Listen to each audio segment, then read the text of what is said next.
Hi everyone. जैसा कि हम एक्सरसाइज 8.4 का क्वेश्चन नंबर 5 के पार्ट सॉल्व कर रहे हैं, आज मैं आपको पार्ट 4 सॉल्व कराऊंगा। तो आपका जो क्वेश्चन है 1 + sec a upon sec a is equal to sine square a upon 1 minus cos a। तो मैं जब स्टार्टिंग में आपको पढ़ा रहा था उस समय भी आपको बताया था कुछ ऐसी प्रॉब्लम्स आएंगी प्रूफ में जिससे हमको क्वेश्चन को दोनों साइड सॉल्व करना होता है। तो अब यह है कि आप स्टार्टिंग में ही ऐसा समझ भी सकते हैं, नहीं भी समझ सकते हैं कि हमको इसको दोनों साइड सॉल्व करना होगा कि नहीं करना होगा। जब आप कुछ स्टेप करेंगे, जब क्वेश्चन का सॉल्यूशन निकालेंगे तो आप आगे देखेंगे कि आपका वो सॉल्यूशन नहीं आता दिखता रहेगा, राइट साइड आपकी नहीं आएगी। तब आप देखेंगे कि हम उसको किस तरह से सेकेंड साइड भी सॉल्व करें जिससे कि हमारा क्वेश्चन इजीली सॉल्व हो जाए। या दूसरी चीज आप देखेंगे कि आप लेफ्ट में देखते हैं कॉस सेक है और इधर साइन और कॉस है, तो आपको ये अगर चेंज भी करते हैं, आप एक साइड अगर चेंज भी करते हैं तो दूसरे साइड में फिर वही चीजें आ जाएंगी जिससे कि आपका प्रूफ पॉसिबल नहीं लगेगा। तो उसके पहले आपको ऐसे क्वेश्चन की जब आप प्रैक्टिस करेंगे 1 बाय 1 तब आपको सारी चीजें क्लियर हो जाएंगी। तो सबसे पहले हम एलएचएस ले लेते हैं। जब भी आपको ऐसा क्वेश्चन दिखे, आपको इधर एक वैल्यू दिख रही है कॉस थीटा, तो क्या हम सेक को कॉस थीटा में कन्वर्ट कर सकते हैं? यस, बिल्कुल। तो सबसे पहले हम यहाँ पे क्या करेंगे, 1 + sec a को क्या लिख सकते हैं 1 by cos a divided by sec को क्या लिखेंगे 1 by cos a। Okay, next जब आप देखेंगे तो आप देखेंगे कि अब यहाँ पे क्या कर सकते हैं, हम इसको डिनोमिनेटर cos a में आ जाएगा और इसको कन्वर्ट कर सकते हैं। तो ये क्या हो जाएगा आपका cos a + 1 divide by cos a whole divide by 1 by cos a।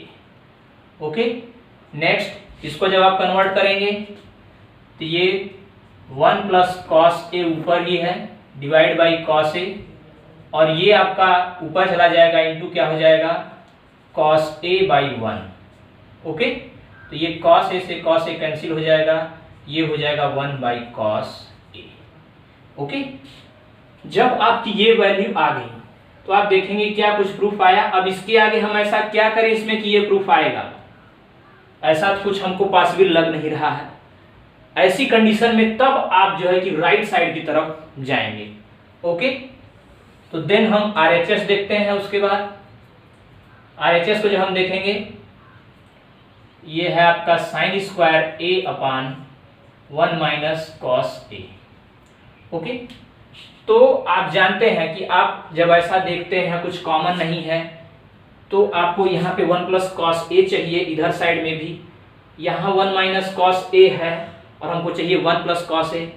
तब हम सबसे पहले मैंने आपको बोला था कि कुछ कॉमन न दिखे तो आप आइडेंटिटी की तरफ बढ़िए। यहाँ पे आप आइडेंटिटी आपको दिख रही है कि अगर आप करते हैं sine square a + cos square a equal to 1 होता है, तो sine square a equal to आप क्या लिख सकते हैं 1 minus cos square a। Okay, तो यहाँ पे क्या लिख सकते हैं 1 minus cos square a।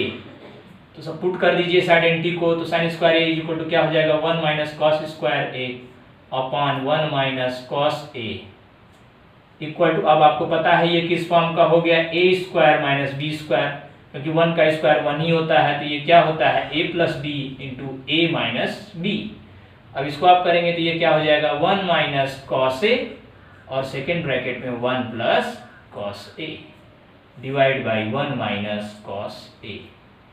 Okay, तो अब ये देखिए, अब यहाँ पे 1 minus cos a 1 minus cos a cancel out हो जाएगा, आपका क्या बचेगा 1 + cos a। और यही चीज आपका LHS भी आ चुका था, तो ये किसके इक्वल हो जाएगा LHS के। Means that LHS means that हमने इधर RHS प्रूव किया है, चाहे जो भी लिख सकते हैं RHS is equal to LHS। तो इस तरीके से ऐसे क्वेश्चंस जब भी आते हैं तो आपको देखना होता है, बिल्कुल सिंपल होता है। हम दोनों साइड से सॉल्व नहीं करते हैं तो हमारा सॉल्यूशन आता ही नहीं है, हम एक साइड को लेकर चलते रहते हैं। यहाँ पे कुछ लोग कॉन्जुगेट बनाने लगेंगे, इसका रैशनलाइजेशन करने लगेंगे, तो आपका सॉल्यूशन कभी नहीं आएगा। जब आप लॉट ऑफ क्वेश्चन की प्रैक्टिस करेंगे तो आपको सारी चीजें बिल्कुल क्लियर हो जाएंगी। तो इस तरीके से कुछ ऐसे प्रॉब्लम्स आती हैं जिनको कि हमको दोनों साइड से सॉल्व करना होता है। तो इस तरीके से आप क्या कर सकते हैं, सॉल्यूशन इजीली फाइंड आउट कर सकते हैं। तो जिसका भी ये क्वेश्चन था वो इजीली आप देखकर और इसको समझ लीजिए, और इजीली आपके इस टाइप के क्वेश्चंस आते हैं तो आप सॉल्व इजीली कर पाएंगे। Okay class, thank you.